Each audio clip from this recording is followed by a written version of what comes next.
फिक्र मत करो बेटा। अरे ऐसे कैसे छूट जाएगी ट्रेन, मैं पहुंच जाऊंगा। रिलैक्स। ऑफ कोर्स बेटा। अरे आज हमारी बेटी का इतना बड़ा फंक्शन है, हमारी बेटी को पुरस्कार मिलने जा रहा है, हम लेट कैसे पहुंच सकते हैं? हाँ, मैं पहुंच जाऊंगा, मैं समय से पहले ही पहुंच जाऊंगा। ओके। अच्छा मम्मी कहाँ है? अच्छा सुनो, कोई आया है, मैं स्टेशन पहुंचकर फोन करता हूं। ओके या सी यू सून बेटा। इस वक्त कौन है?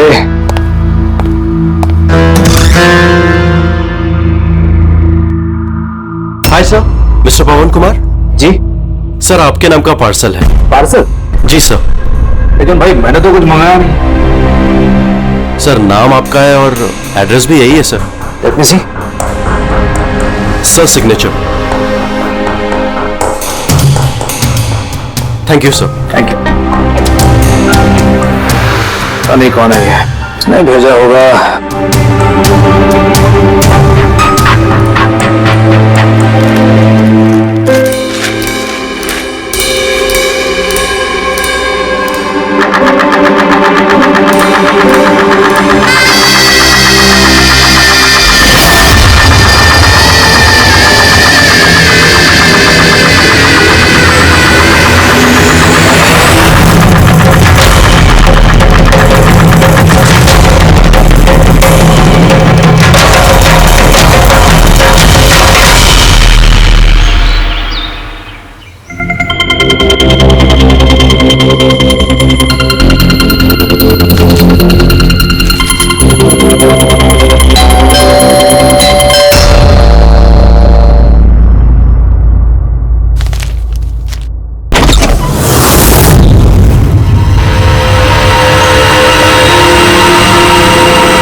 ये क्या हो रहा है?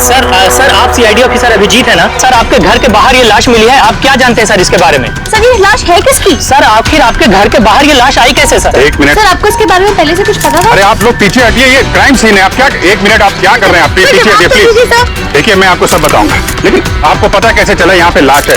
आप लोग इतनी जल्दी आ गए? सर हमें एक गुमनाम कॉल आया था और उसने लोकेशन बताई थी। उसने कहा कि सीआईडी ऑफिसर अभिजीत के घर के बाहर लाश है। गुमनाम कौन? जी सर। सर पर ये है कौन सर? कुछ तो बताइए। प्लीज मैं आपको सब बताऊंगा प्लीज। हेलो एसीपी साहब। सर मेरे घर के बाहर एक लाश मिली है सर। बॉस, उस आदमी की मौत सर पर वार करने की वजह से हुई है। खून बहुत ज्यादा बह गया, लेकिन लाश ज्यादा पुरानी नहीं। मैंने उसकी मौत कुछ घंटों पहले ही हुई। हाँ सवेरे 7 से 10 बजे के बीच। लेकिन जिस जगह से लाश मिली है बॉस, वहां पर जरा भी खून नहीं है। मतलब खून कहीं और हुआ और फिर खूनी ने लाश को तुम्हारे घर के वहां लाके छोड़ दिया। है कौन हो, कुछ पता चला? सर इसका नाम पवन है। ये एक हाईफाई होटल में बारटेंडर था। इसकी बीवी और बच्चे नागपुर में रहते हैं। तो वो भी आज वहीं जाने वाला था सर। उसकी बेटी को अवार्ड मिलने वाला था बेस्ट स्टूडेंट परफॉर्मेंस। क्या बीती होगी बेचारे पत्नी पर और बच्ची पर। लगता है ये खून बदला लेने के लिए किया गया है।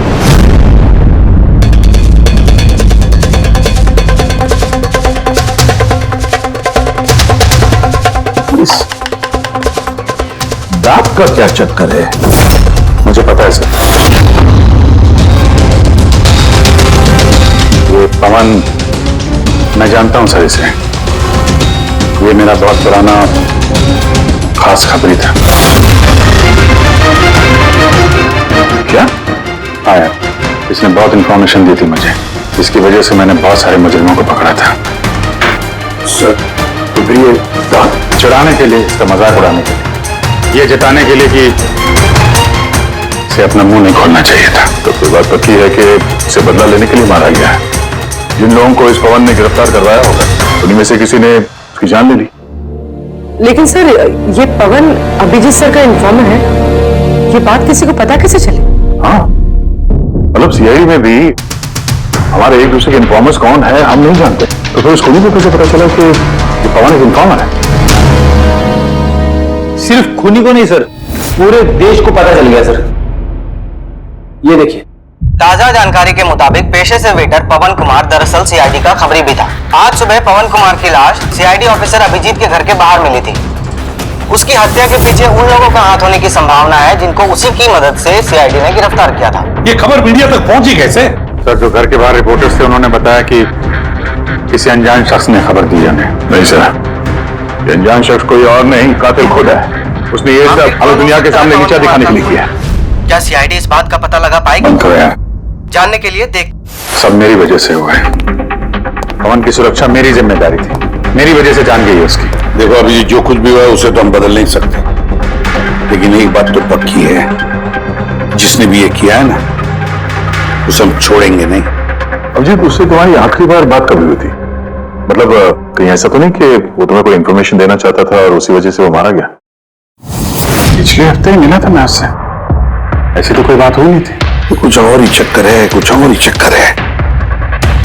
जब मरने से पहले पवन ने तुम्हें कुछ लोगों के बारे में इंफॉर्मेशन दी थी ना, कुछ याद है उसके बारे में? पूरा रिकॉर्ड है सर मेरे पास।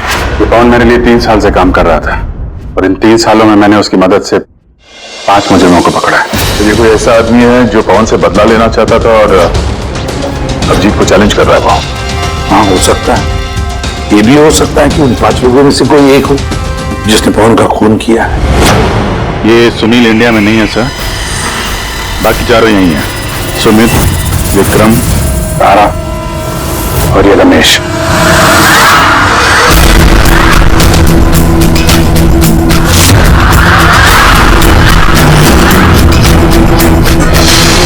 हेलो सर, मेरा नाम अजय है। बताइए आप लोग क्या खाना पसंद करेंगे? रमेश, नाम को बदल दिया? सर उधर चल के बात करें प्लीज। ड्रग्स के केस में अंदर गया था ना? कब छूटा जेल से? सर मैं कसम खा के बोल रहा हूँ, मैंने वो सब काम छोड़ दिया है। अब मैं कोई उल्टा सीधा काम नहीं करता सर, सच्ची। अच्छा तो फिर तुमने उसे क्यों मारा? उसे किसे सर? मैंने किसी को नहीं मारा।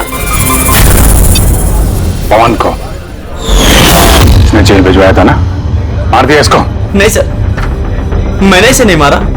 मैं तो अभी कुछ ही महीने पहले जेल से छूटा हूँ और मैं ऐसा कोई काम नहीं करना चाहता जिसकी वजह से मुझे दोबारा जेल जाना पड़े। साहब बड़ी मुश्किल से नौकरी मिली है। अगर बॉस को मेरे क्रिमिनल रिकॉर्ड के बारे में पता चल गया ना तो मुझे नौकरी से वो निकाल देगा।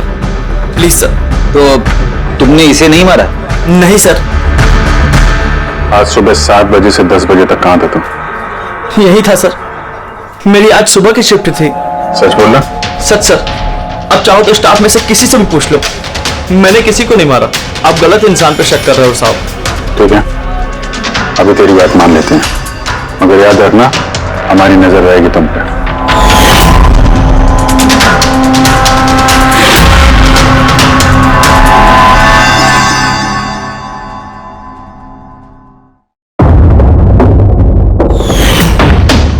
सब कुछ था मेरे पास, घर, परिवार, करियर, एक अच्छी खासी कस्टम ऑफिसर की जॉब थी। सब कुछ खत्म हो गया। खत्म हुआ नहीं, तुमने अपने हाथों से खत्म किया तारा। अगर तुम अपनी जॉब का फायदा उठा के स्मगलर्स का साथ नहीं देती तो तुम्हारे साथ ये सब नहीं होता। कोई शौक नहीं था मुझे ये सब करने का, कोई ऑप्शन नहीं बचा था मेरे पास। पापा की तबीयत ठीक नहीं थी और पैसों की जरूरत थी, और उसी वक्त मुझे ये ऑफर मिला। मैं क्या करती? आप प्लीज बैठ जाइए।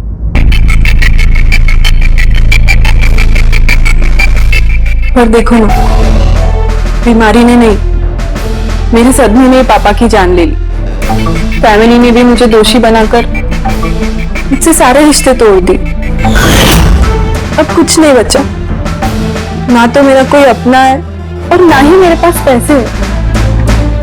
तो भला मैं कैसे आपके इन्फॉर्मर को मरवा सकती हूँ?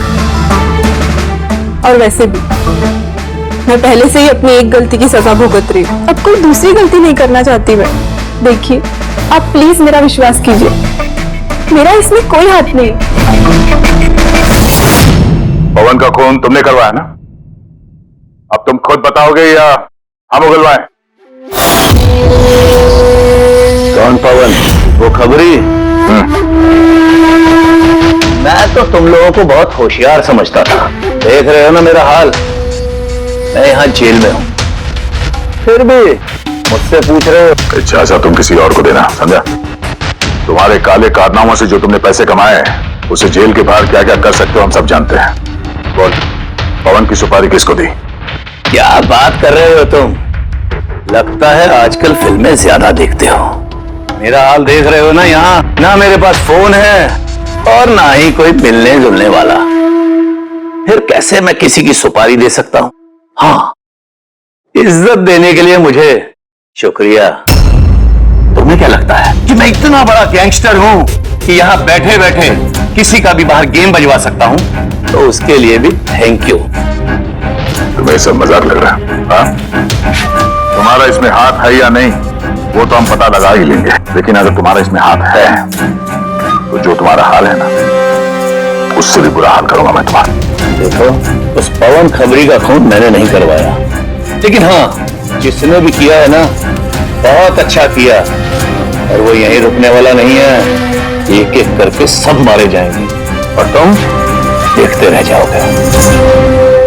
हेलो। अरे बाबू, मुझे पता तुम पवन की खबर सुनकर डर गई हो, लेकिन तुम चिंता मत करो। अरे न्यूज वाले बढ़ा चढ़ा कर बताते हैं, और वैसे भी मेरे बारे में सिर्फ दो ही लोग जानते हैं, तुम और दूसरे अभिजीत सर। तीसरा कोई नहीं जानता कि मैं अभिजीत सर का खबरी हूँ। मैं मिल रहा हूँ ना उनसे कल। हाँ, एक नई खबर भी हाथ लगी है। अरे तुम परेशान मत हो, मैं तुमसे जल्दी मिलता हूँ, ठीक है? Okay, bye.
अभिजीत के एक और इन्फॉर्मर अजीत की मौत हो चुकी है।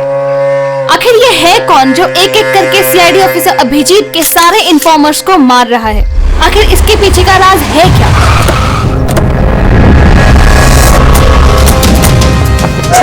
सर एक और ये अब हमें पता चलेगा आपका खबरी था। सर एक के बाद एक खबरियों का कत्ल हो रहा है, आखिर ये इन्फॉर्मेशन लीक कहां से हो रही है सर? सर क्या कोई सुराग मिला है सर आपको? सर और कितने लोगों की जान जाएगी सर? सीआईडी आखिर कर क्या रही है?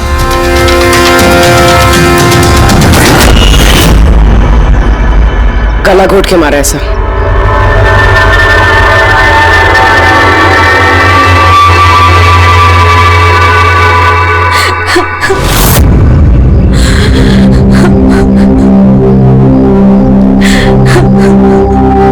इनकी नई नई शादी हुई थी सर। उसके बेसहारा बीवी से कुछ कहना चाहेंगे आप?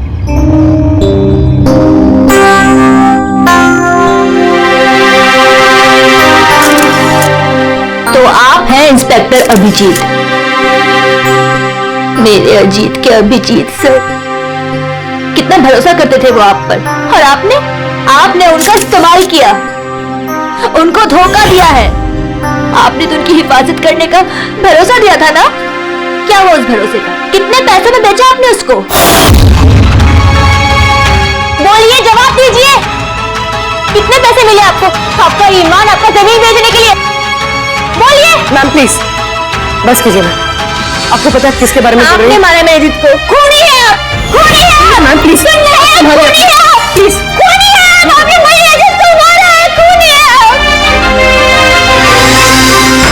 तो ये थी इन्फॉर्मर अजीत की वाइफ, जिनके आंसू चीख चीख कर सीआईडी ऑफिसर अभिजीत से सवाल पूछ रहे हैं। क्या ये? हाँ, क्या कोई तमाशा चल रहा है? क्राइम सीन है ये। आप लोग यहाँ से जाइए और हमें अपना काम करने दीजिए। चलिए बाहर जाइए। बॉडी को फॉरेंसिक लैब भेज दो। सर। सही कह रहे हैं वो, मेरी वजह से मरे हैं दोनों। ये तुम क्या कह रहे हो अभिजीत? तुमने कुछ नहीं किया। क्या किया तुमने? सर कुछ कर ही तो नहीं पाया मैं। ये दोनों मेरे इन्फॉर्मर्स थे, इनकी सुरक्षा की जिम्मेदारी मेरी थी, पर मैं फेल हो गया सर। पता नहीं किसी को कैसे इनके बारे में पता चला। यही तो पता लगाना है अभिजीत। ये जो दो लोग जिनकी मौत हुई है, ये दोनों तुम्हारे इन्फॉर्मर्स थे, और ये कोई इत्तेफाक तो नहीं हो सकता। कहीं ना कहीं से ये इन्फॉर्मेशन लीक हुई है। हम अगर कहां से? ये दोनों एक दूसरे को भी नहीं जानते थे सर। इनके बारे में अगर किसी को पता था तो सिर्फ मुझे, मेरे अलावा कोई नहीं जानता था इन्हें। और उसके बाद में कातिल को पता चल गया। पर कैसे पता चल गया कातिल को? अभिजीत ये दोनों एक दूसरे को जानते नहीं थे, फिर भी उन दोनों का संबंध था सिर्फ तुमसे, सिर्फ तुमसे। तो कातिल को इनके बारे में इंफॉर्मेशन तुम्हारे अलावा और कौन दे सकता है? सर आपको लगता है कि नहीं अभिजीत, ये मैं नहीं कहना चाहता। तुम याद करके बताओ, तुमने सारी इंफॉर्मेशन इन खबरियों के बारे में कहाँ रखी थी? घर में, कंप्यूटर में, अपने फोन में, ऑफिस में, कहीं तो रखी होगी ना? सर मैंने बहुत संभाल के रखी है। वो मेरे पर्सनल लैपटॉप में है सर, मेरे घर में है, कोई एक्सेस नहीं कर सकता सर। तो फिर अभिजीत, हमें तुम्हारे घर पर जाना होगा, पता तो लगना चाहिए ये लीक हुई कैसे, कहां से इंफॉर्मेशन। सर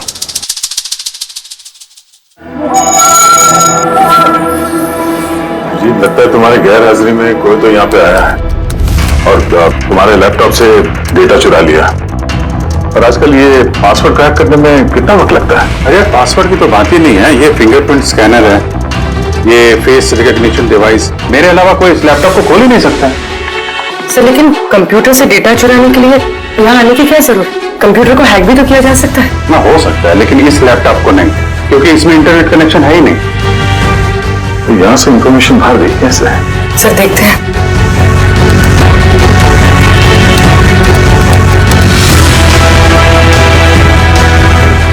सर आपके कंप्यूटर को रिमोट एक्सेस किया गया।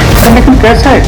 इसमें इंटरनेट कनेक्शन नहीं है, कैसे है? सर ये देखिए, ये फाइल 2 हफ्ते पहले खोली गई। डेट देखिए। अरे इस डेट को तो हम लोग मुंबई में थे ही नहीं, बाहर थे।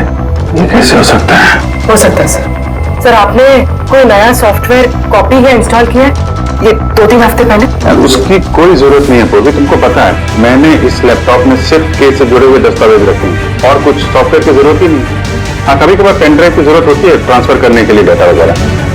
Sir pen drive? हाँ सर वो पेन ड्राइव दिखाएंगे आप?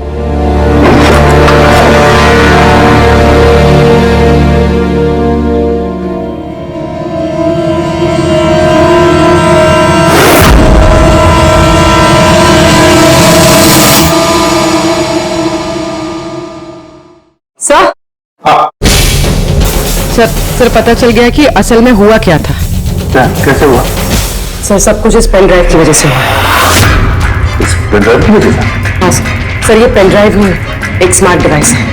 ये देखिए सर, आपने कहा था कि आपका लैपटॉप इंटरनेट से कनेक्टेड नहीं था, लेकिन जैसे ही आपने पेन ड्राइव अपने लैपटॉप से लगाया, आपका लैपटॉप एक अनजान नेटवर्क से कनेक्ट हो गया, जैसे वाईफाई डोंगल होता है। और फिर सर ये एक प्रॉक्सी नेटवर्क है। ये आपको दिखाई नहीं देगा, लेकिन इस नेटवर्क से जुड़े दूसरे शख्स को आपके लैपटॉप का एक्सेस दे देगा। इसे सर कोई कंप्यूटर रिपेयर करने वाला है और आपका कंप्यूटर खराब है, तो बिना आपके कंप्यूटर के पास बैठे रिमोटली कहीं से भी एक्सेस करके आपका कंप्यूटर ठीक कर सकता है सर। एग्जैक्टली सर, किसी ने इस पेन ड्राइव के जरिए आपके लैपटॉप को एक्सेस किया और इन्फॉर्मर्स वाली फाइल्स चुरा ली। तो सब प्लान था? कातिल ने पेन ड्राइव तुम्हारे आसपास प्लान कर दिया। तुम्हें कुछ याद है ये पेन ड्राइव तुम्हें कहाँ मिली? ये तो मैंने ऑनलाइन खरीदी थी, एक अच्छा सस्ता ऑफर था, इसलिए वो मेरे मेल पे आया था। ये मेल आया था। सर ये तो कोई शॉपिंग वेबसाइट है। हाँ, अच्छी खासी एस्टेब्लिश वेबसाइट है, डिस्काउंट दे रहे थे, इसलिए मैंने 2-3 पेन ड्राइव मंगा ली।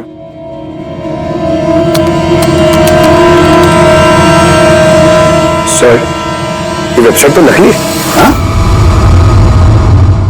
सर ये वेबसाइट तो फर्जी है।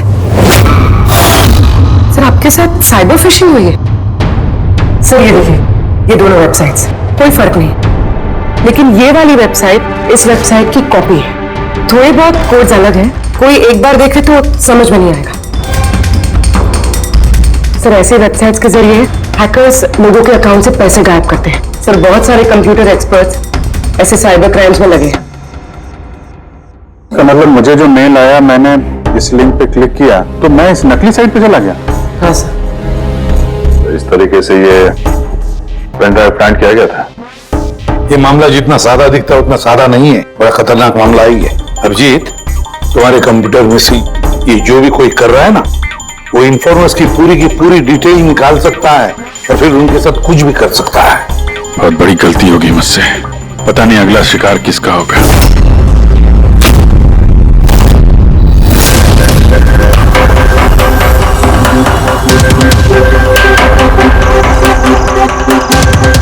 हाँ रवि। हाय सर, ये रही डिटेल्स। खबर पक्की है? पक्की खबर है सर, मेरी इंफॉर्मेशन कभी गलत नहीं होती है सर। सर बहुत डेंजरस लोग हैं। वो देख लेंगे, तुम ये रखो। हैं? Thank you sir. निकलो, संभाल के।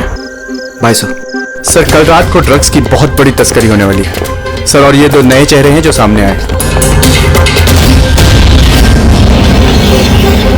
ठीक है, तुम निकलो, मैं मिलता हूँ। ठीक है सर। रवि और कुणाल, सर इन दोनों की मदद से मैंने काफी बड़े केसेस सुलझाए हैं। ऐसे केसेस जिनमें काफी खतरनाक लोग शामिल थे। फिर अभिजीत, हमें कैसे भी करके उन लोगों तक पहुंचना पड़ेगा, इससे पहले कि कातिल उन तक पहुंच पाए। पूनम। हाय कुणाल, कहाँ हो तुम? कितने फोन किए तुम्हें, मैसेजेस भी किए, एक का भी रिप्लाई नहीं किया तुमने। मैं बाहर गया था काम से, और तुम तो जानती हो ना, जब काम से बाहर जाता हूँ तो फोन यूज नहीं करता। तुम और तुम्हारा काम, पता नहीं क्या काम करते हो तुम, हफ्तों गायब हो जाते हो। अच्छा अभी वो सब छोड़ो ना, अभी तो आ गया हूं ना तुम्हारे पास, तो कुछ अच्छी बातें करते हैं। अच्छा ये बताओ, क्या मंगाऊं तुम्हारे लिए?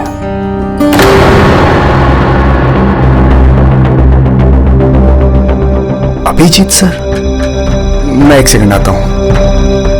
एक्सक्यूज मी, मैं ये अखबार देख सकता हूँ? एक और खबरी की हत्या। सूत्रों के मुताबिक मरने वाले युवक अजीत भाई सीआईडी के सीनियर इंस्पेक्टर अभिजीत के व्यक्तिगत खबरी थे। एक हफ्ते में ये इस तरह की दूसरी हत्या है। इससे पहले पवन नाम के एक और खबरी की भी हत्या हो चुकी है। इंस्पेक्टर अभिजीत पे अपने खबरियों की जानकारी लीक करने के आरोप लग रहे हैं। इंस्पेक्टर अभिजीत के अन्य खबरियों की जान भी खतरे में हो सकती है। हे भगवान, ये नहीं हो सकता। क्या नहीं हो सकता? ये खबर आई नो, कितनी गलत बात है ना। जो लोग अपनी जान जोखिम में डाल के हमारे लिए काम करते हैं उनकी ही जान का सौदा। इंस्पेक्टर अभिजीत ऐसा कैसे कर सकते हैं? कुणाल, क्या हुआ तुम्हें? कहाँ खो गए तुम? Kunal, are you okay? अच्छा चलो, मुझे ना जाना होगा। जाना है?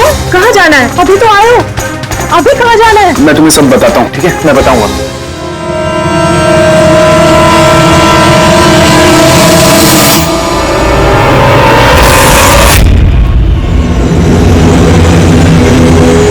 रिक्शा,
कुणाल, मैं हूं अभिजीत। अभिजीत सर, सर अच्छा आप आ गए।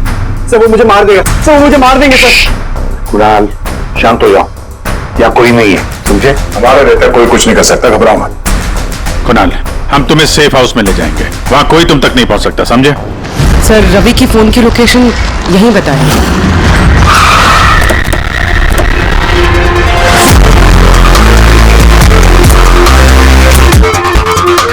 यहाँ होना चाहिए लेकिन देख तो नहीं रहा। रवि,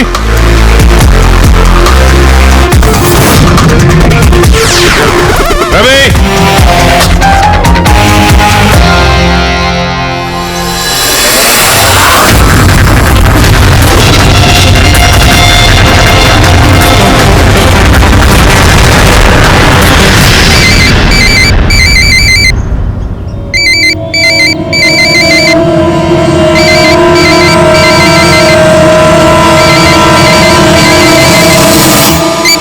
हेलो।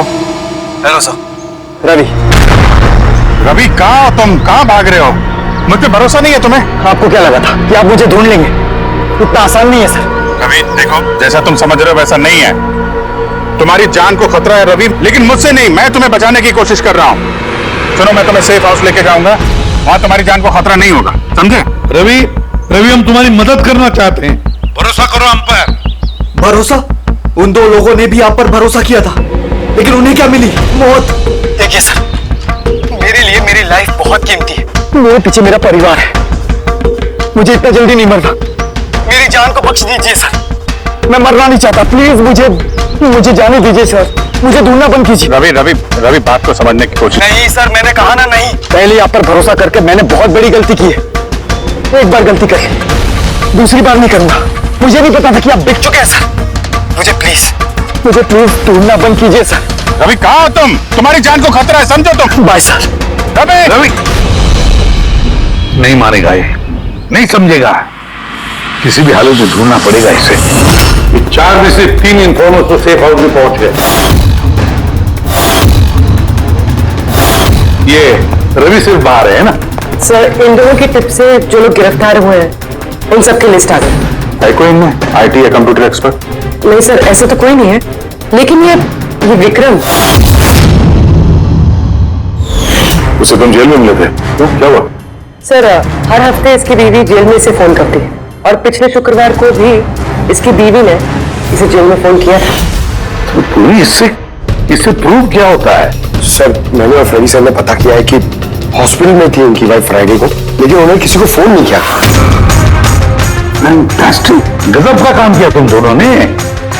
अब पता लगाएंगे कि विक्रम को अगर उसकी बीवी ने फोन नहीं किया तो फिर किसने किया?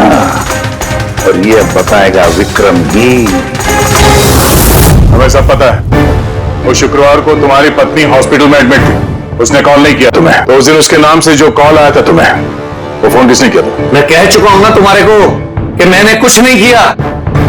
फिर बार बार क्यों चले आते हो मेरा और अपना वक्त बर्बाद करने के लिए? वक्त हम नहीं, तुम बर्बाद कर रहे हो हमारा, समझा? और ये हमें बिल्कुल बर्दाश्त नहीं है। सीधे सीधे बताओ, क्या जानते हो इन हत्याओं के बारे में? हाँ बताओ, वरना मेरा दिमाग खराब हो गया ना। देख, अभी तक तो तू सिर्फ जेल में खा पी रहा है, घूम फिर रहा है। अगर सच सच नहीं बताएगा तो यहां से सीधा काल कोठरी जाएगा। काल कोठरी समझता है ना? और चीजों को तो छोड़ दे, रोशनी को तरस जाएगा। तो आखिरी मौका है तेरे पास, सच सच बता दे, वरना मैं तेरा काल कोठरी जाने का बंदोबस्त करूं। फोन, एक फोन आया था। मैं नहीं जानता उस आदमी को। उसने तो मुझे फोन पर एक डील ऑफर की थी। कैसे डील? डील ये थी कि मुझे जिसने जेल में भिजवाया, जिसने मेरी मुखबरी की थी, उसने बोला कि अगर मैं उसको 3 करोड़ रुपया दूंगा तो वो उसको मार देगा। तो तुमने क्या कहा? सब सच बोलो, मुझे उसकी बात पे विश्वास ही नहीं हुआ। मुझे लगा कि कोई मेरे साथ मजाक कर रहा है, तो मैंने उसको मना कर दिया। फिर उसने मुझको बोला कि और भी कई लोग हैं जो उससे बदला लेना चाहते हैं, वो उसको मारने की मुंह मांगी कीमत देंगे। और मुझे ये भी बोला उसने कि मैं न्यूज में देख लूं कि वो सच बोल रहा है। फिर जब मैंने न्यूज सुनी तो, पर सर मैं आपको एक बात बता रहा हूं, मैं उसका नाम नहीं जानता और ना ही फिर उसका कभी मुझे फोन आया। मुझको जो कुछ मालूम था सब आप लोगों को बता दिया। सच कह रहा हूं सर। ठीक है, इसका मतलब है उसने ऐसे और भी लोगों को कांटेक्ट किया होगा। बहुत बड़ा गेम खेला है। अपराधियों से पैसा कमाने का जरिया बना रखा है। सर आपके बाकी खबरियों की भी जान खतरे में, और हमें खूनी के बारे में कुछ पता ही नहीं। 3 करोड़, इसकी मांग बहुत ऊंची है। और ऐसे वो हर किसी को फोन नहीं करेगा, ये उसी को फोन करेगा जो उसकी मांग पूरी कर सके। ठीक कह रहे हैं। पता करता हूं अपनी लिस्ट में कितने लोग हैं जो 3 करोड़ रुपए खर्चा कर सके। ये शिखर हो सकता है। पिछले हफ्ते इसको फोन आया था, इसको कुणाल ने अंदर करवाया था और इसके पास देने के लिए पैसे भी हैं।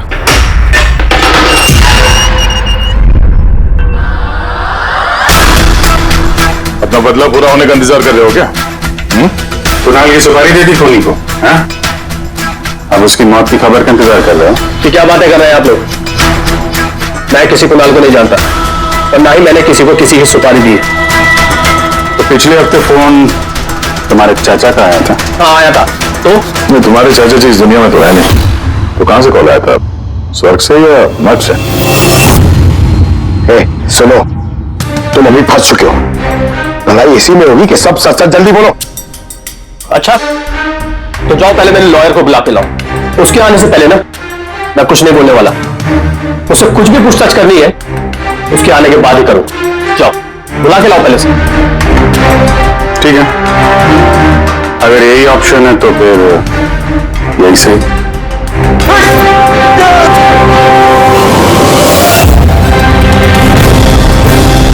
ये कहां लेके जा रहे हैं आप लोग मुझे? हमने तो तुमको बोलने का मौका दिया था, लेकिन तुम तो वकील बुला रहे थे।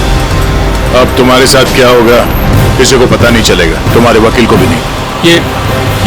ये गलत कर रहे हैं आप लोग। सीआईडी ऐसा नहीं कर सकती है। बात सही कह रहे हो, सीआईडी ऐसा नहीं कर सकती। सीआईडी कभी गलत काम नहीं करती। हम तो लोगों को ये कहने वाले हैं कि तुमने हम पे हमला करने की कोशिश की और हमने अपने बचाव में तुम्हें गोली मार दी। नहीं सर, प्लीज ऐसा मत करो सर। आराम से। पंकज सर, कोई अच्छी जगह पे गाड़ी रोको सर।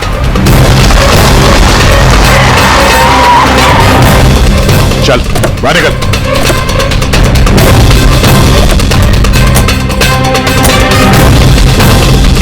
नहीं सर, सर प्लीज मुझे मत मारिए सर प्लीज। चल भाग जा, भाग नहीं जा। सर प्लीज, सर प्लीज, नहीं सर प्लीज, भाग। नहीं sir please please please sir, चल, सर भाग। मुझे माफ कर दीजिए सर, सर प्लीज मुझे माफ कर दीजिए सर। अबे भाग। सर मैं बताता हूँ सर, सर सब कुछ बता दो सर, सब कुछ बता दो सर। सर आप तो सही कह रहे हैं सर, मुझे कातिल का फोन आया था सर, कुणाल को मारने की सुपारी मैंने दी थी सर।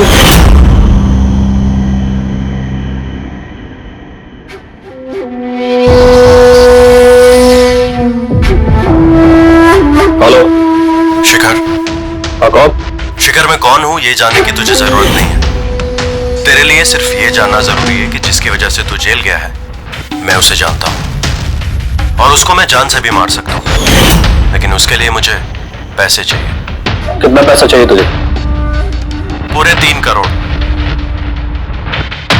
ठीक है, आधा पैसा मैं तेरे अकाउंट में डलवा देता हूँ और बाकी का आधा पैसा काम पूरा हो जाने के बाद। लेकिन हाँ, ज्यादा होशियारी मत करना, नहीं तो तू मुझे जानता है ना कि मैं कौन हूं। शिखर मैं वादे का पक्का हूँ, तुम्हारा काम समझो हो गया। चल रखता हूं अभी।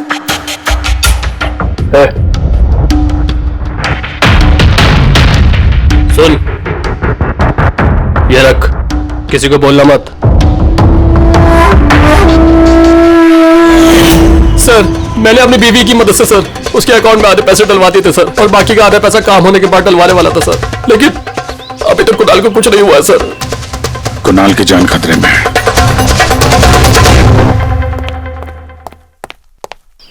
सर एक सवाल सर। सर प्लीज बताइए, इस केस में किसी तरह की प्रोग्रेस हुई है क्या सर? बताइए सर प्लीज। सर सीआईडी पे इतने गंभीर आरोप लग रहे हैं सर, पूरा देश जानना चाहता है। ये इन्वेस्टिगेशन जारी है, सब पता चल जाएगा। एक्सक्यूज मी, एक सेकंड। सर, हाँ सर एक बहुत बुरी खबर है सर। क्या? सर हमारे सेफ हाउस में वो कुणाल था ना सर, वो भाग गया सर। व्हाट? कैसे भाग गया वो? तुम्हें पता है उसकी जान को खतरा है? सर कुछ समझ में नहीं आ रहा सर, उसे बहुत ढूंढने की कोशिश की लेकिन वो कहीं भी नहीं मिला sir. Pankaj I don't care, ढूंढो उसे किसी भी हालत में, इससे पहले कि खूनी उस तक पहुंच जाए। ढूंढो sir. Yes, now this is the breaking news. एक के बाद एक हो रही सीआईडी इन्फॉर्मर्स की हत्याओं का रहस्य सुलझाने में सीआईडी पहले से नाकाम थी, और अभी अभी एक खबर आ रही है कि कुणाल नाम का सीआईडी का एक और खबरी जिसकी सुरक्षा का जिम्मा सीआईडी ने लिया था वो लापता है। सीआईडी ने कुणाल को जिस सुरक्षित ठिकाने पर रखा था वहां से कुणाल गायब हो गया। क्या सीआईडी कुणाल तक पहुंचने और उसे बचाने में कामयाब हो पाएगी?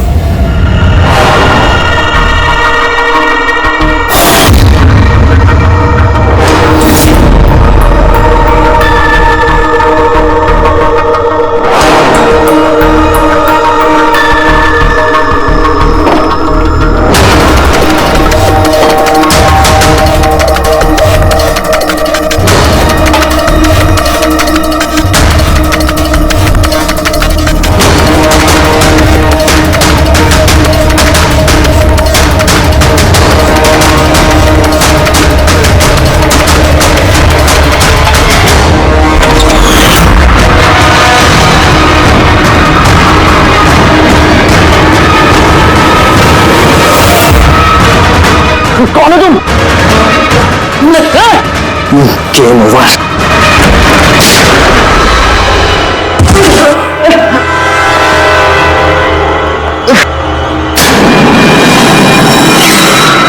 अभी तुम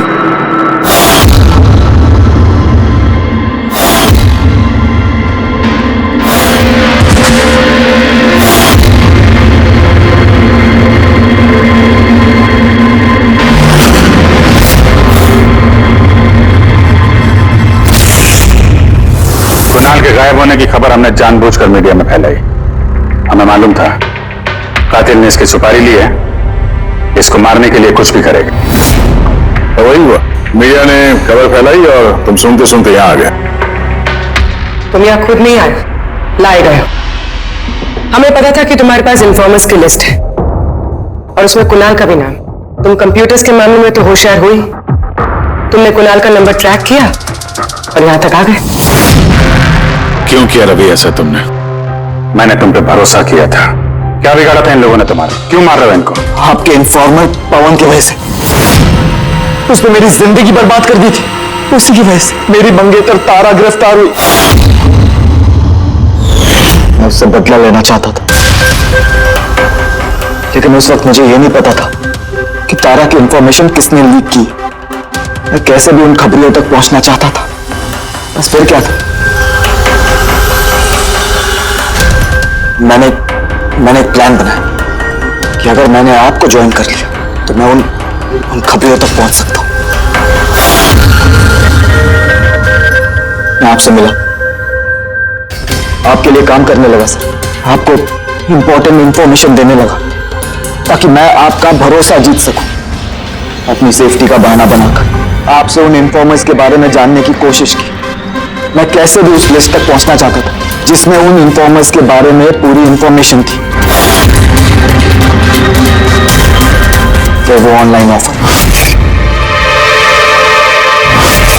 वो पेन ड्राइव, पवन की मौत, और मैंने अपना बदला पूरा किया सर,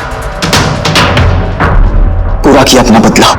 पवन के बाद तुमने अजीत को क्यों मारा और शिखर से पैसे लेके तुम कुणाल को क्यों मारना चाहते थे? पैसों के खातिर।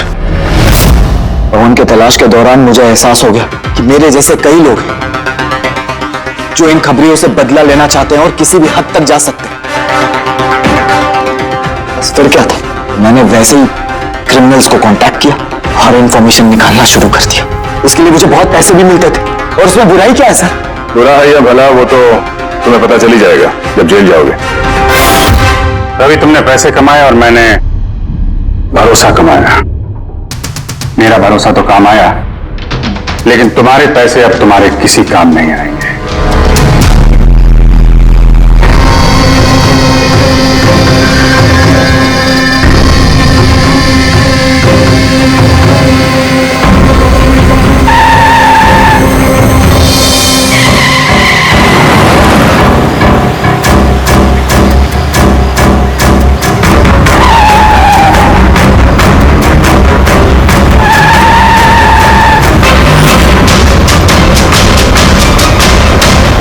गाड़ी में सोना अच्छी बात नहीं है।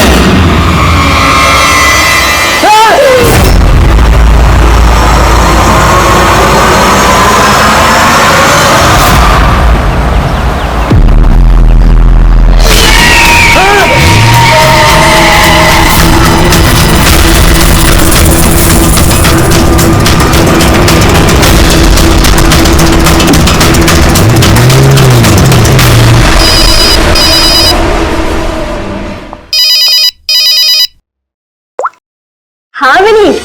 लीला help me, Leela please help me Leela. क्या हो गया विनीत, तुम इतनी टेंशन में क्यों लग रहे हो? लीला ये लोग मुझे मार डालेंगे लीला। कौन मार डालेगा विनीत, तुम किसकी बातें कर रहे हो?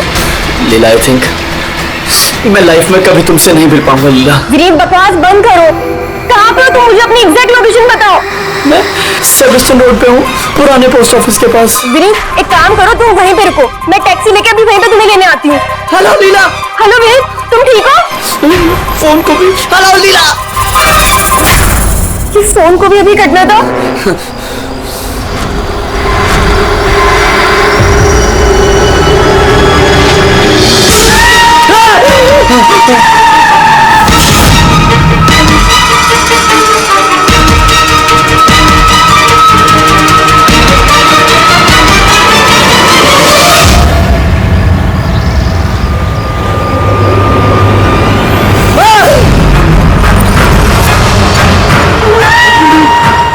भगवान प्लीज हेल्प मी, मुझे मेरे घर तक पहुंचा दो please.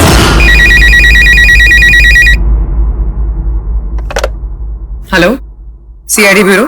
Hello ma'am, ma'am please मेरी मदद कीजिए। मैम मेरे पति इस वक्त बहुत बड़ी मुसीबत में है। क्या सर, क्या हुआ आपके पति को? मैम उनकी जान खतरे में है, उन्हें मारना चाहता है। मैम प्लीज उन्हें बचा लीजिए प्लीज। क्या वो इस वक्त आपके साथ है? नहीं मैम, वो इस वक्त अपनी गाड़ी में है। वो सेबेस्टियन रोड के पास जो पुराने वाला पोस्ट ऑफिस है वहाँ पे है। अच्छा सुनिए मैम, देखिए हमारे 2 ऑफिसर्स उसी एरिया में हैं। आप हमें आपकी गाड़ी का डिटेल दीजिए। वाइट बैक्स्टर है और गाड़ी का नंबर है 2536। मैम आप उन्हें बचा तो लेंगे ना? आप फिक्र मत कीजिए, आपके पति को कुछ नहीं होगा। ओके बोले अभिजीत को फोन करो, उसे गाड़ी की डिटेल्स दे दो और उससे बोलो कि अर्जेंट है।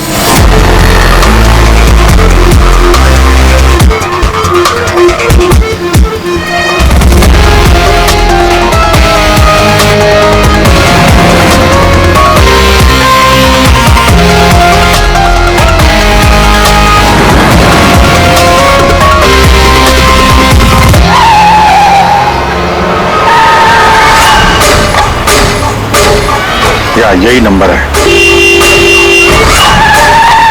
ये गाड़ी ऐसे क्यों चला रहा है? ये तो एक्सीडेंट कर देगा।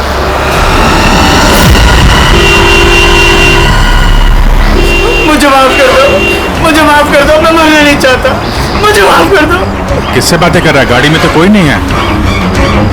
अरे विनीत, किससे बात कर रहा है? गाड़ी में कोई नहीं है। अंधे हो तुम लोग, तुम्हें दिखाई नहीं दे रहा? इतने सारे लोग मुझे बुला रहे हैं। कर क्या रहा है ये? मुझे माफ कर दो, मैं मरना नहीं चाहता। पागल हो गया लगता है। विनीत, विनीत, विनीत, तुम्हारी जान को खतरा हो सकता है, रुक जाओ।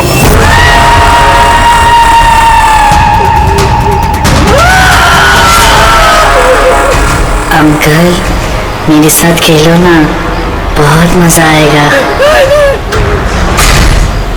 विनीत, गाड़ी रोको, साइड में लगाओ।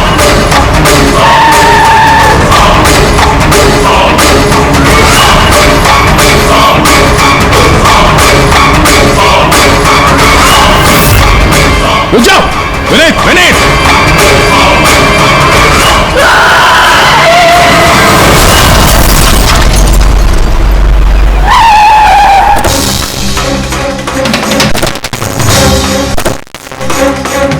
विनीत, ओह नो, ये तो मर चुका है। स्मेल है।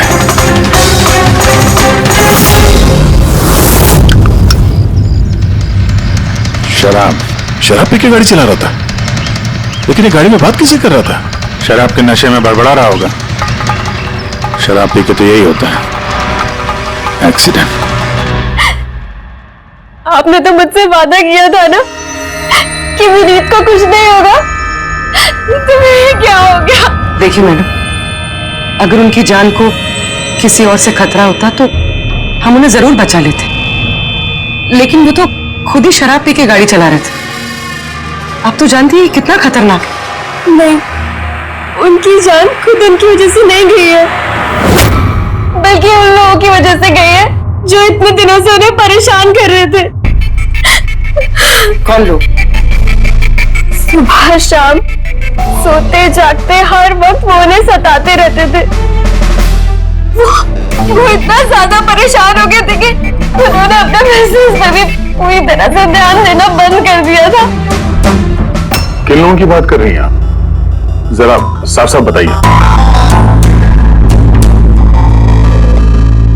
मैम, विनीत की मौत हमारे सामने हुई थी और उस वक्त कार में उसके अलावा और कोई भी नहीं था, तो उसकी मौत का दोष आप किसी और को कैसे दे सकती हैं? क्योंकि उनका खून हुआ है, मर्डर है ये, मर्डर। मर्डर हुआ है? आप जानती हैं किसने किया ये? आत्माओं ने। भले ही आप लोगों ने वो आत्माएं नहीं देखी होगी, लेकिन विनीत उन्हें साफ साफ देख सकते थे। सीआईडी आत्माओं को नहीं मानती। आप भी मानते सर।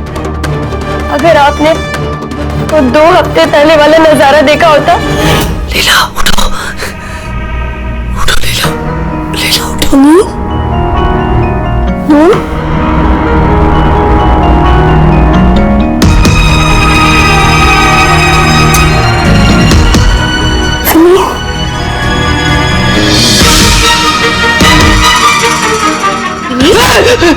क्या विनीत? वो देखो, कबर्ड के ऊपर। क्या है वहां विनीत? लीला, कबर्ड के ऊपर मुझे बोल रहा है,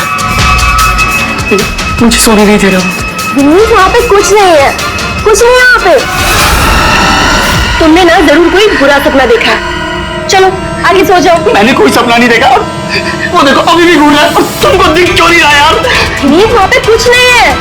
तबीयत ठीक नहीं है विनीत, तो आगे सो जाओ। चलो, कुछ नहीं है विनीत, तो ना बुरा सपना देखा इसलिए ये सब हो रहा है। सॉरी, मुझे माफ कर दो प्लीज। एक मिनट, ये विनीत किस चीज के लिए माफी मांग रहा था? ये तो मुझे भी नहीं पता सर। विनीत काम क्या करता था? सर, उनकी कंपनी हॉस्पिटल्स में मेडिकल इक्विपमेंट सप्लाई करती थी। आप श्योर है कि वो विनीत का खून आत्मा नहीं किया? सर, मुझे पहले तो नहीं लगता था, क्योंकि ना तो मैंने कभी कोई आत्मा देखी थी और नहीं कभी मैंने उनकी आवाज सुनी थी। लेकिन बाद में मुझे विनीत की बातों पे यकीन होने लगा कि वो सच कहता था।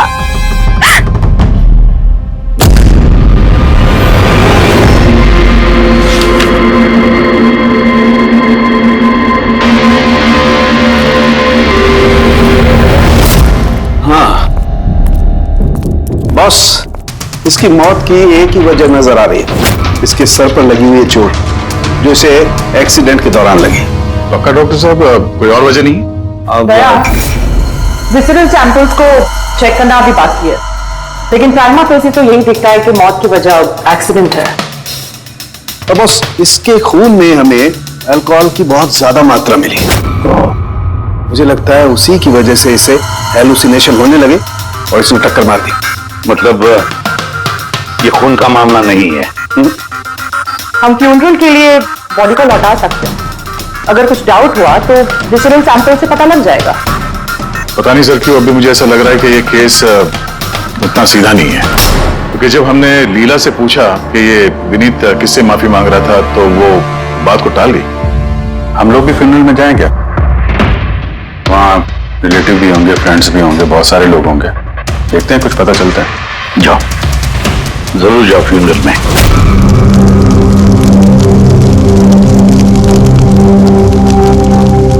अच्छा हुआ मर गया, ऐसे गलत लोगों के साथ ऐसा ही होना चाहिए।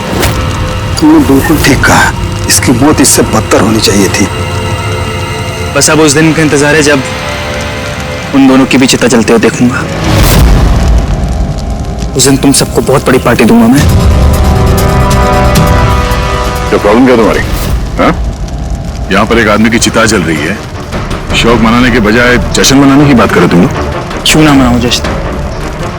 अरे असली जश्न तो उस दिन मनेगा जिस दिन ये दोनों भी अग्नि की भेंट चढ़ेंगे। ये दोनों अग्नि की भेंट चढ़े या ना चढ़े, तुम सीआईडी के हत्थे जरूर चढ़ोगे। सर अगर आप लोग सीआईडी से हैं तो आपको मुजरिमों का साथ देने के बजाय हम लोगों को इंसाफ दिलाना चाहिए सर। एक मिनट, कहना क्या चाहते हो? पूरी बात बताओ। सर मेरा नाम रोहित है और मेरे पिताजी पर्पल हॉस्पिटल में एडमिट थे। डॉक्टर सर वो वेंटिलेटर पे। Doctor, nurse doctor relax. मेरे पिताजी मर रहे हैं वहाँ पे, प्लीज डॉक्टर को बुलाइए प्लीज। क्या हुआ? क्यों शोर मचा रहे हो? शोर न मचाऊं तो क्या करूं? मेरे पिताजी मर रहे हैं वहाँ पर और आपके साथ यहाँ बैठकर मक्खियाँ मार रहे हैं। आप शांत हो जाइए प्लीज, अब जाइए पेशेंट के पास। हम आते हैं। मैम प्लीज जल्दी कीजिए प्लीज। सब हो गया, सारे के सारे वेंटिलेटर्स एक एक बंद हो रहे हैं। यस मैम, हमारे 2 इंटर्न्स मैनुअली ऑक्सीजन दे रहे हैं कुछ पेशेंट्स को। मैम हर पेशेंट के साथ ऐसा नहीं हो सकता, अगर वेंटिलेटर्स ठीक नहीं हो तो पेशेंट मर जाएंगे। धीरे बोलो। अरे ये हॉस्पिटल के रेपुटेशन का सवाल है, अगर मरीजों के घर वालों को पता चल गया ना फिर बवाल हो जाएगा। आप प्लीज 2 मिनट का वक्त दीजिए, हम सोल्यूशन। मैम एक एक करके सारी वेंटिलेटर्स बंद हो रहे हैं। बाकी के वार्ड्स में चेक करो। अरे वो सप्लाई यूनिट को फोन करो ना, वो ही अभी कुछ कर सकता है। बस टेंशन लेने की जरूरत। डॉक्टर महक हुआ क्या है ये सब? वेंटिलेटर बंद हो गए सारे। आप प्लीज शांत रहिए, मैं बात करती हूँ ना। सर एक एक करके सारे वेंटिलेटर्स बंद हो गए। क्या ऐसे कैसे हो सकता है? तो किसी हॉस्पिटल में फोन करो ना, वहां से मंगवाओ। अरे राजा फोन लगाओ और मैं एक काम करूँ, टेक्नीशियन जो यहाँ पर है उसको बुलाओ। राजा क्या हो गया तुम्हें सुनाई नहीं देता सर क्या आप कह रहे हैं? आप लोग क्या डिस्कशन में टाइम वेस्ट कर रहे हैं? मेरे पिताजी मर जाएंगे वहां पर। प्लीज चलिए प्लीज। बस आते ही है please. Ma'am very bad news, 2 patients की जान चली गई है, 5 पेशेंट्स बहुत क्रिटिकल कंडीशन में हैं। सर अगर आज हम लोगों का परिवार हमारे साथ नहीं है तो उसके जिम्मेदार सिर्फ और सिर्फ ये 3 लोग हैं, विनीत, महक और राजा। ये विनीत तो इक्विपमेंट सप्लाई करता था ना? जी सर। और ये महक राजा? सर जिस दिन ये हादसा हुआ उस दिन महक डॉक्टर इंचार्ज थी और राजा हॉस्पिटल का एडमिन संभालता था। ये सिर्फ राजा और महक आए हॉस्पिटल से या और लोग भी आए वहां के? आया ना सर, वो हेड नर्स परिणीता, वो शेखर जो की मेंटेनेंस में, और वो डॉक्टर केदार इस हॉस्पिटल के मालिक। ठीक है, अभी शांत हो जाओ। हम इस मामले के तह तक जाएंगे। अगर तुम्हारे पिताजी के साथ नाइंसाफी हुई है तो उन्हें इंसाफ जरूर मिलेगा।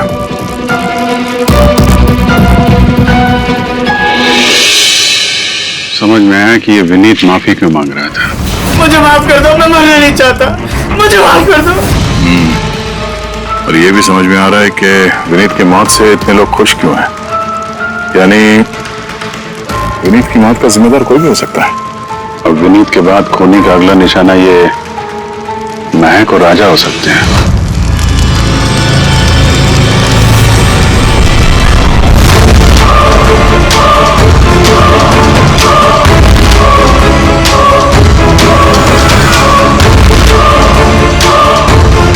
मुझे माफ कर दो।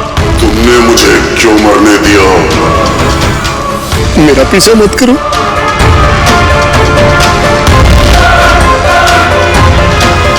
ये बात कैसे कर रहा है?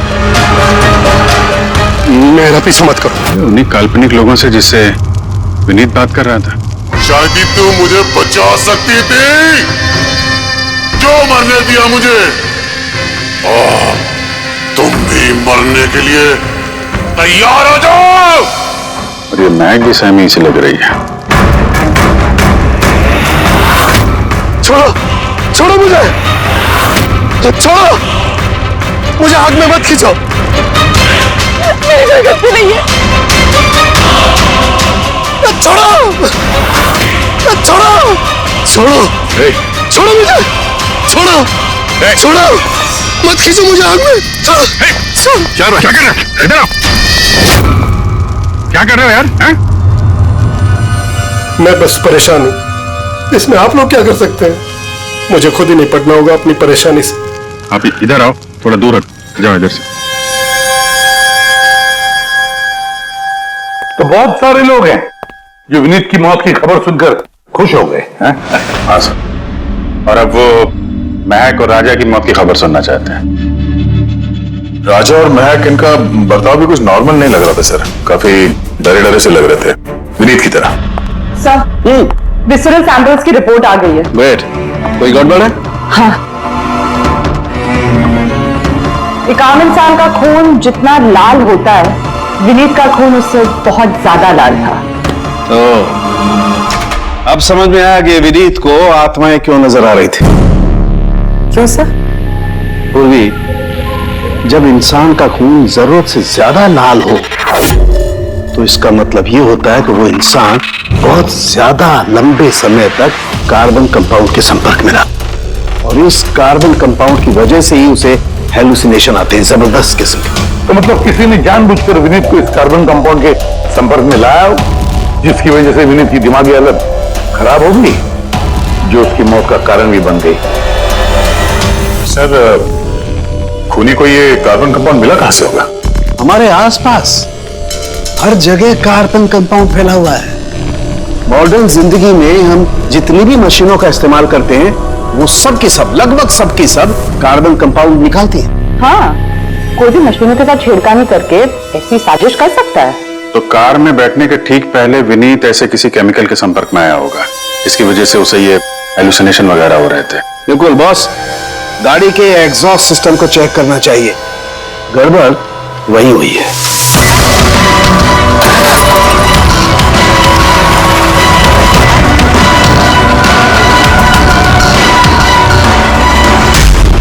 सालों के सर तो सही बोले थे सर। भाई, इसमें से तो केमिकल भर के आ रहा है।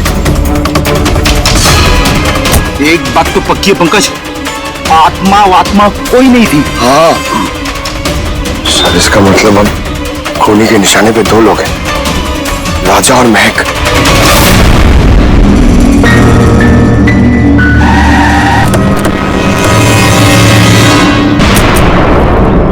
खंडर में राजा का प्रताप ठीक नहीं था, अभी भी उसकी मानसिक स्थिति ठीक नहीं है। अरे सर, दरवाजा तो खुला है।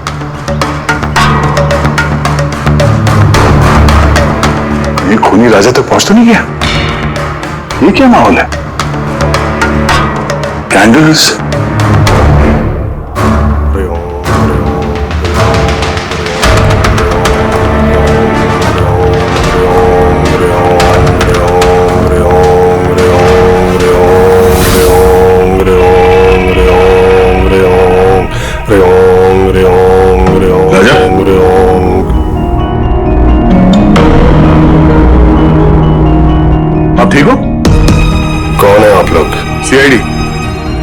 के अंतिम संस्कार में मिले थे हम लोग। तुम आग में कूदने वाले थे, हमने तुम्हें रोका था, भूल गए?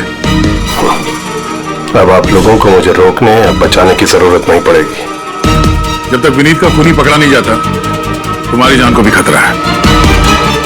अच्छा सच सच बताना, उन 12 मरीजों की मौत क्या तुम्हारी लापरवाही की वजह से गई थी? खबरदार जो मुझ पर ऐसा गंदा और झूठा इल्जाम लगाया था। मैं निर्दोष हूं और कोई नहीं मरा मेरी वजह से। शांत शांत। राजा बड़ी मुश्किल से शांत हुआ है, इसको समझ दिलाइए। आपकी तारीफ? श्लोक नाम है मेरा। मैं राजा की इस बुरे वक्त से बाहर निकलने में मदद कर रहा हूं। ओह, तो आप साइकियाट्रिस्ट हैं? साइकियाट्रिस्ट नहीं, साइकिक, मीडियम। इस दुनिया और दूसरी दुनिया के बीच एक पुल समझ लो। दूसरी दुनिया? दूसरी कौन सी दुनिया? कोई आत्माओं वाली दुनिया। वैसे हम भी एक पुल है, मुजरिमों की दुनिया से लेके जेल के अंदर सलाखों के पीछे तक पहुंचाने का पुल। पर सर आप मुझे सलाखों के पीछे क्यों डालना चाह रहे हैं? मैं तो राजा की आत्माओं से बचाने में मदद कर रहा हूं। राजा को आत्माओं से नहीं, केमिकल पॉइजनिंग से बचाने की जरूरत है। और बंद करो अपना ये ढोंग, समझे? सर वो कहां इशारा कर रहे? उस बूढ़े आदमी की तरफ जो एसी के पास खड़ा हुआ है। किसकी बात कर रहे हैं? मुझे तो कोई भी नहीं दिख रहा। मुझे भी नहीं दिख रहा। मानो या ना मानो, इस कमरे के अंदर कोई शक्तिशाली आत्मा है जो राजा को नुकसान पहुंचाना चाहती है। अभी पता चल जाएगा।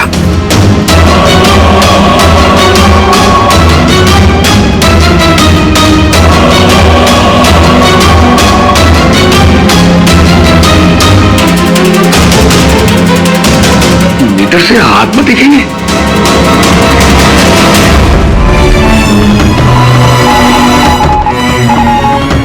देखा, वो आत्मा एसी के पास ही है। मेरी ईएमएफ मशीन झूठ नहीं बोल सकती।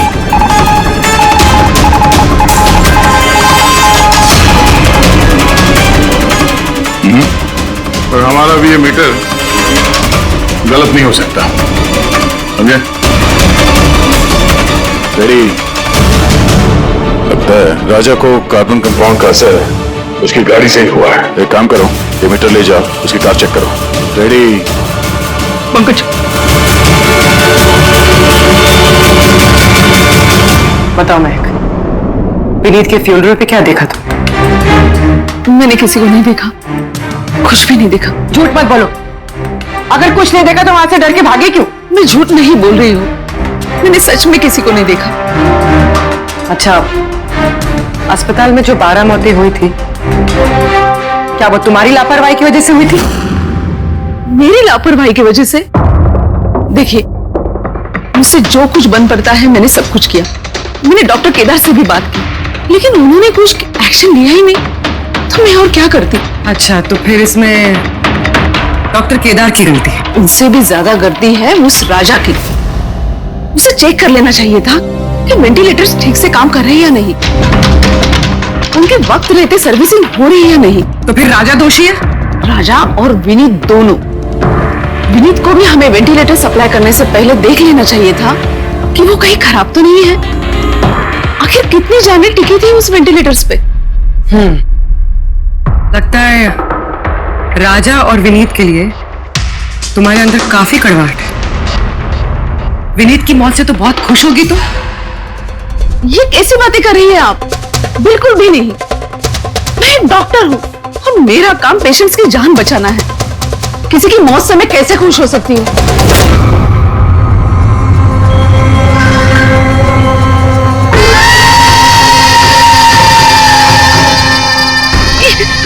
वो हो गया, वो हो गया। लेकिन यहाँ तो कोई नहीं। पीछे है। यहाँ पर कोई नहीं है। देखो, तुम घबराओ मत। जब तक मैं हूं तुम्हें कुछ नहीं होगा। हाँ?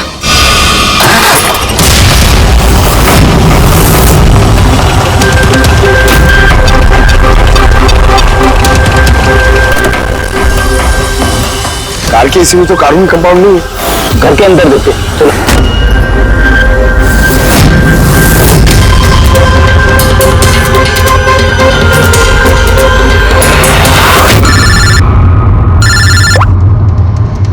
हाँ पूर्वी, महक के घर पे कोई केमिकल नहीं मिला? ठीक है, जब तक वो खूनी पकड़ा नहीं जाता तुम उसके साथ ही रहो, ठीक है? सर, हाँ, कार्बन कंपाउंड यहाँ पे भी नहीं है। कहीं कोई केमिकल नहीं मिलेगा। विज्ञान की दुनिया और केमिकल की दुनिया के अलावा भी कोई दूसरी दुनिया है, मानो या ना मानो। चुप, वो बंद। और जब तक बोलने को नहीं कहा जाए मुंह खोलना नहीं। राजा जी, आपको डरने की कोई जरूरत नहीं है। हम लोग हैं यहाँ पर, जब तक वो खूनी पकड़ा नहीं जाता सीआईडी आपके साथ ही रहेगी। मुझे सीआईडी की जरूरत नहीं है, ये है ना मेरी सुरक्षा करने के लिए। सर ये कैसे हो सकता है? ना राजा के घर में केमिकल मिला, ना महक के घर में केमिकल मिला, कैसे हो सकता है? सर, हमने राजा के घर को अच्छी तरह से चेक किया, एक एक कोना देखा, गाड़ी भी चेक की, कहीं कुछ नहीं मिला। हाँ मगर दया, अगर कोई केमिकल का इस्तेमाल ही नहीं हुआ है तो फिर राजा और महक को हेलुसिनेशन हुए कैसे? कोई तो वजह होनी चाहिए। और सर, जिस तरीके से विनीत के कार के एसी में केमिकल का इस्तेमाल किया गया है, ये किसी नौसिखिया का काम नहीं लगता है, तो कोई एक्सपर्ट। एक काम करते हैं, बनने वालों के घरों में देखो, शायद कोई ऐसा आदमी हो जो केमिकल्स के बारे में अच्छी जानकारी रखता हो, कोई केमिकल्स में एक्सपर्ट। और हाँ, हॉस्पिटल के उस स्टाफ को बुलाओ, चीफ नर्स जो है ना, हेड नर्स परिणीता, फिर हेड टेक्नीशियन शेखर और मालिक केदार, तीनों को बुलाओ। सर देखते हैं।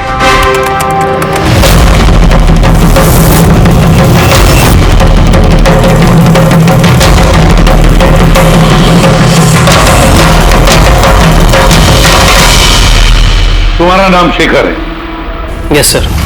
हॉस्पिटल के हेड मैकेनिक,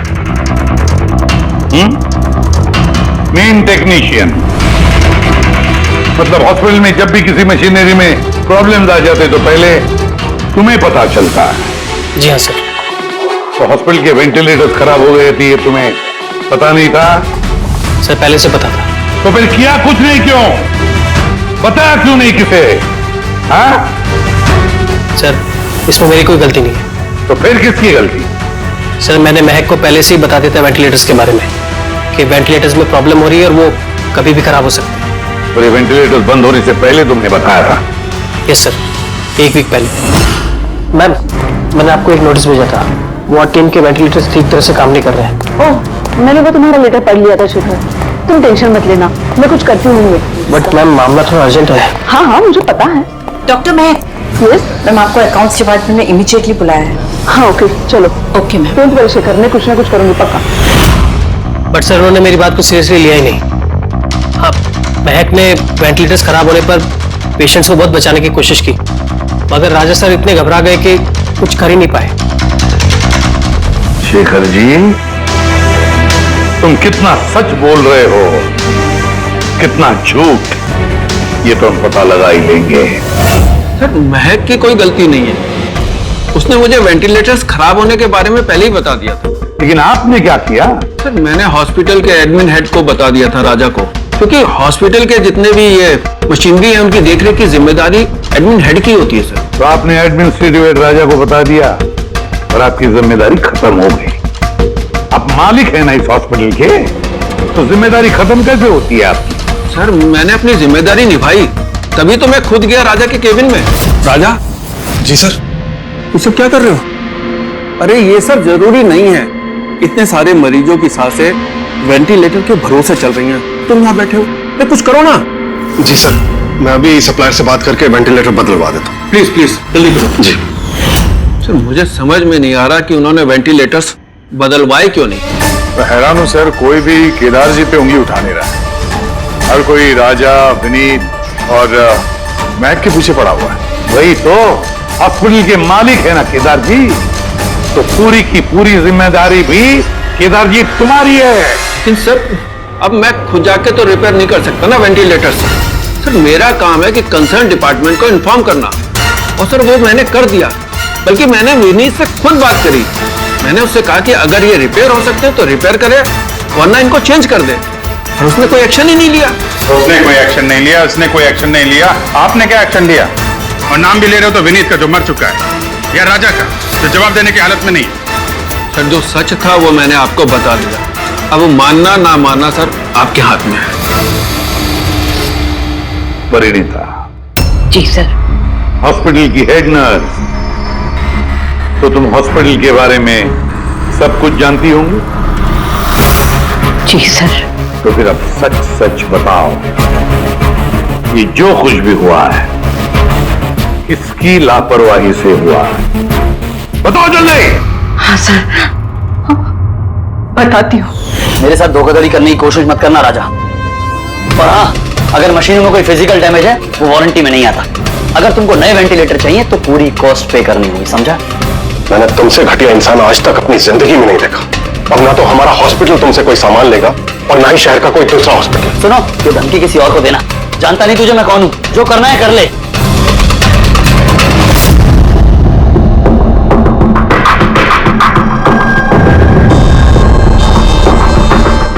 ये जो कुछ भी हुआ है इस राजा और विनीत के झगड़े की वजह से हुआ है। दोनों के झगड़े की वजह से सर इतने लोगों की जान चली गई। राजा को नए वेंटिलेटर का इंतजाम तुरंत करना चाहिए था। सर इन मरीजों के परिवार वालों में से 3 लोग ऐसे हैं जिन्होंने केमिकल इंजीनियरिंग की है। अच्छा, 3 लोग? तो फिर उनकी कुंडली निकालो, देखते हैं।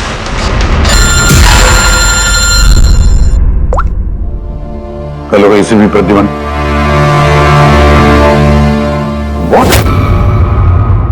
ठीक है, हम अभी पहुंचते हैं। क्या सर? राजा की मौत हो गई।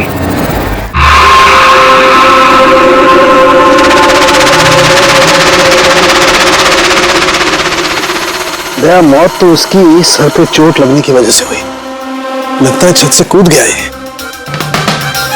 जरूर हेलुसिनेशंस इतने भारी पड़ गए होंगे कि दिल मिलाकर राजा ने ऊपर से छलांग लगा दी। और तुम ख्याल रखने वाले थे ना इसका? ये ख्याल रखा तुमने? हाँ? सर राजा तो एकदम शांत तरीके से हो गया था। मुझे क्या पता था कि अचानक उठ जाएगा और खुदकुशी कर लेगा। जिस वक्त ये सब हुआ तुम कहाँ थे? सर मैं दूसरे कमरे में सो रहा था, तभी मुझे राजा के जोर जोर से चीखने की आवाज सुनाई दी। मुझे इन आत्माओं को नहीं झेलना, मुझे इसे निजात चाहिए, आजादी चाहिए। और जब तक मैं इसके पास पहुंचता ये छत से कूद गया साहब। वाह, क्या बात है। राजा को अकेले छोड़कर तुम घोड़े बेच के सो रहे थे? हाँ? मैंने तो कमर कस ली थी कि नहीं सोऊंगा, पर न जाने कैसे नींद आ गई। जरूर मुझे उन आत्माओं ने सुला दिया होगा। आप ये देखिए सर, मीटर की रीडिंग भी कितनी बढ़ गई है। मुझे मेरी तबीयत भी कुछ कमजोर लग रही है सर। अगर दोबारा ये मीटर दिखा दिया ना मुझे तो याद रख। एक मिनट दया, एक मिनट भाई, जरा मीटर देना मुझे। ये लीजिए। ये मीटर मैं रख लेता हूँ। हाँ? तुम्हें लौटा दूंगा बाद में। जी सर, पर दे दीजिएगा। हाँ जरूर दे दूंगा। अभी एक काम करो, अभी तुम घर जाके थोड़ा आराम करो। थक गए हो ना, बहुत कमजोरी होगी तुम्हें। हाँ? जी साहब। बराबर सो नहीं, जाओ आराम करो। ये क्या डॉक्टर साहब, उसे जाने दिया और ये मीटर रख लिया? दया, ये मीटर जो है ना, ये बड़े काम की चीज है।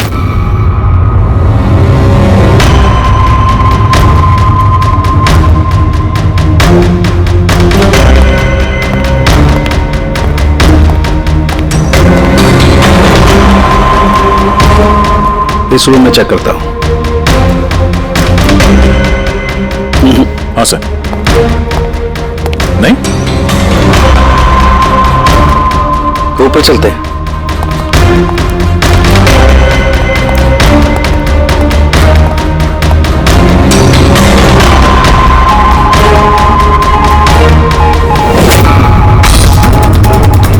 इस रूम के साथ आराम से ये नीडल तो जंगली घोड़े की तरह भाग रहा है।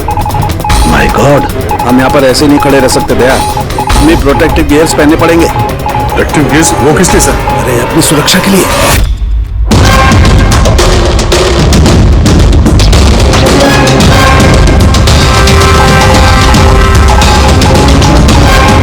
ये देखो, सबसे ज्यादा मीटर रीडिंग यहीं पर है, इस एसी के नीचे। मतलब सर वो पंकज खबरदार, खबरदार जो आत्मा का नाम भी लिया तो। सर ये मीटर किस तरह इशारा कर रहा है? बताता हूँ बाहर चलो बाहर चलो।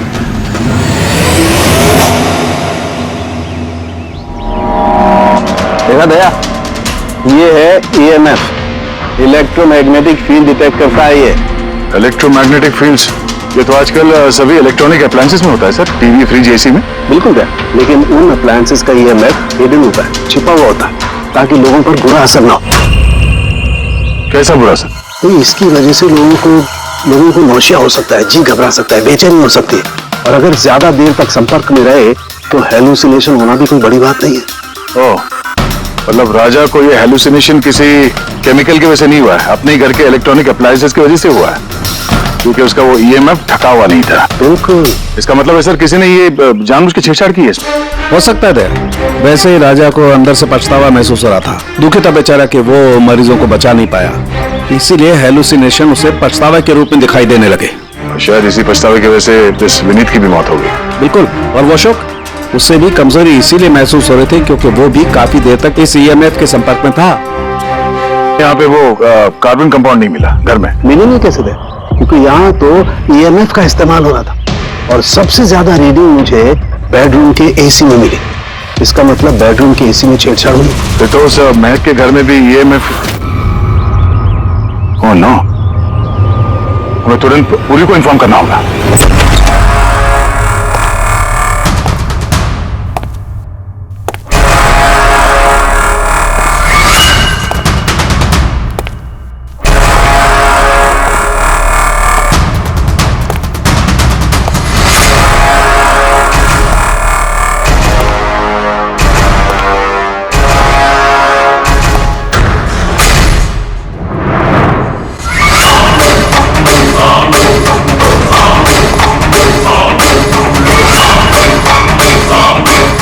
जान लेकर चैन नहीं पड़ा तुम्हें,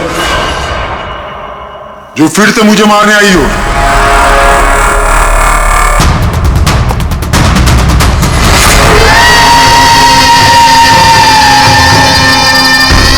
तुम? मैंने तुम्हें सेल्फ डिफेंस में मारा था, और वैसे भी तुम एक मुजरिम हो। क्या मुजरिम के घर परिवार नहीं होते? तुम्हारी वजह से मेरी बेटी अनाथ हो गई, और ये खून देख रही हो, सब तुम्हारी वजह से। आज मैं तुम्हें नहीं छोड़ूंगा। देखो मेरे पास मत आना, मैं मार दूंगा। आज मैं तुम्हें नहीं छोड़ूंगा। मेरे पास मत आना, मैं कहती हूँ मार दूंगी। मैं कहती हूँ मेरे पास मत आना। क्या कर रही हो? छोड़ो से। आदमी क्या? सर यहाँ पे सर रोकिए इसे, ये मुझे मारना चाहती है। पहले यहाँ से बाहर निकली, जल्दी आउट ऑफ हियर प्लीज, जल्दी फास्ट। ये हैं वो 3 लोग जिनका संबंध केमिकल इंजीनियरिंग से है। सुहास, दीपक और किशोर। खूनी इनमें से कोई भी हो सकता है। नहीं अभिजीत, कार के AC में केमिकल फिक्स करना अलग बात है, और इलेक्ट्रोमैग्नेटिक फील्ड को इतनी होशियारी के साथ इस्तेमाल करना अलग बात है। मुझे लगता है कोई ऐसा आदमी है जिसे साइंस की, मेडिकल साइंस की बहुत अच्छी जानकारी है, या तो कोई डॉक्टर या कोई साइंटिस्ट। जिसने भी किया उसने पूरा बंदोबस्त किया था इस इलेक्ट्रोमैग्नेटिक फील्ड का, कि ये महक और राजा दोनों कायम के लिए उस EMF के असर में रहे हैं। हो सकता है जब ये दोनों हॉस्पिटल में अपना काम कर रहे थे तब भी ये EMF वहां पर प्रेजेंट था। तो फिर सर शायद हॉस्पिटल के किसी मशीन के साथ भी छेड़छाड़ की गई होगी। बिल्कुल दया, बिल्कुल। और ये करने वाला वही है, हॉस्पिटल का अंदर वाला। तो ये वो जगह है जहाँ पे महक और राजा बैठा करते थे? जी हाँ। और कौन कौन आ जा सकता था इस कमरे में? सर सिर्फ स्टाफ वालों को अंदर जाने की परमिशन थी, वो भी अगर कोई काम हो तो। मतलब बाहर का कोई आदमी यहाँ नहीं आ सकता? नहीं सर, यहाँ तक कि मरीजों को भी अंदर जाने की इजाजत नहीं थी। उसका मतलब तो ये हुआ कि स्टाफ का ही कोई है, मतलब आप में से कोई एक खूनी है? ये आप कैसे कह सकते? ये हम नहीं कह रहे हैं, ये EMF मशीन कह रही है जिसने हमें सब कुछ बता दिया है। और इस EMF मशीन के हिसाब से इस AC के साथ छेड़छाड़ की गई थी। इसका मतलब है राजा और महक को मारने की कोशिश की गई थी, मगर बेचारा राजा मारा गया। एसी के साथ छेड़छाड़? क्या कह रहे हैं आप लोग? हमें तो कुछ समझ में नहीं आ रहा। ये बात इस कमरे में मौजूद वही इंसान समझ सकता है जो खुद खूनी है। और वो आज यहाँ एक प्रोटेक्टिव गियर पहन के आया है ताकि इलेक्ट्रोमैग्नेटिक फ्रीक्वेंसी से उसे कोई नुकसान ना हो। क्यों? कौन है वो?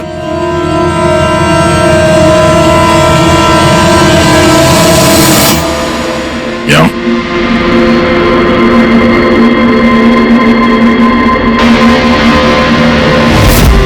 फैशन सेंस तो बहुत अच्छा है तुम्हारा शेखर। कपड़े के अंदर ये सुरक्षा कवच। तुम्हारे सारे पत्ते खुल चुके हैं शेखर। हमने तुम्हारे बारे में सब कुछ पता लगा लिया है। तुम ही यहाँ पे सिर्फ ऐसे टेक्नीशियन हो जो एसी के साथ छेड़छाड़ कर सकते हैं। अब जल्दी बताओ, क्यों किया तुमने ऐसा? हाँ, मैंने किया ये सब। और क्या गलत किया अगर मैंने महक, विनीत और राजा पे इल्जाम लगाया तो? इन लोगों की वजह से 12 मरीजों की मौत हुई जो मुझसे देखा नहीं गया। और मैंने सोचा कि इन लोगों को भी वैसी ही मौत मिलनी चाहिए जैसे उन 12 मरीजों को मिली। इसलिए मैंने ईएमएफ और कार्बन कंपाउंड के जहर का इस्तेमाल किया ताकि इन लोगों को ऐसी मौत दे सकूं। मौत नहीं, एक भयानक मौत। और ये मेरा इंसाफ था। इंसाफ करने का हक सिर्फ कानून को है, किसी और को नहीं, समझे? तुम जानते थे उस केमिकल के इस्तेमाल से उन लोगों को हैलुसिनेशन होगा। वो मरे हुए मरीज उन्हें सामने दिखाई देंगे जिसकी वजह से वो पागल हो जाएंगे। क्यों? और मैं अपने मकसद में कामयाब भी हुआ। जैसी मैं मौत चाहता था वैसी ही मौत विनीत और राजा को मिली। मगर अफसोस, महक को आपने एंड मोमेंट पे बचाया। कामयाब तो तुम तब होते हैं जब बिना कोई जुर्म किए उन्हें उनके अंजाम तक पहुंचाते हैं। क्या फर्क रह गया तुम में और उन दोनों में? अब तुम भी एक हत्यारे हो। तुम्हें क्या सजा मिलेगी इसका फैसला तो अब अदालत ही करेगी। इस तरह के और भी एपिसोड देखने के लिए हमारे चैनल को सब्सक्राइब करें और बेल आइकन दबाना ना भूलें।